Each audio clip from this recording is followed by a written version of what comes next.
ఈ రోజుల్లో ప్రేమగా ఉన్నా కూడా వేస్టు. ఎందుకో చెప్తున్నాను చూడండి. ఎందుకంటే మామూలుగా కాదు నాకసలు ఎంత కోపమొస్తుందంటే నాకసలు బాధపడాలో, కోప్పడాలో కూడా తెలియట్లేదు. అలాగుంది. ఒక దరిద్రపు కొట్టు ఆంటీ ఉంది. అది నన్ను చూడ్డానికి చెన్నై వచ్చింది. "ఏటి ప్రత్యూష చెన్నైలో ఉన్నావు. నేను నిన్ను చూత్తాను, నేను చూత్తాను. చాలా రోజులయిపోయిందంటే" సరే అయితే వచ్చి తగలడన్నాను. చెన్నై వచ్చింది.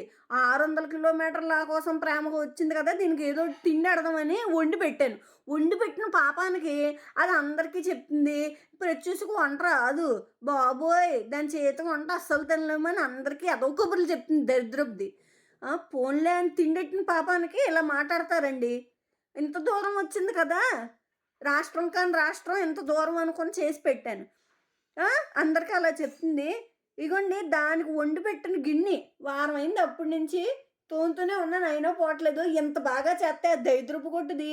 ఇంత ప్రేమగా వండి పెట్టినా కూడా దరిద్రపు కొట్టుది. చూసారా ఎన్ని మాటలంటుందో నన్ను. ఇంకెప్పుడు చెన్నై రాకేసి చెత్తదాన.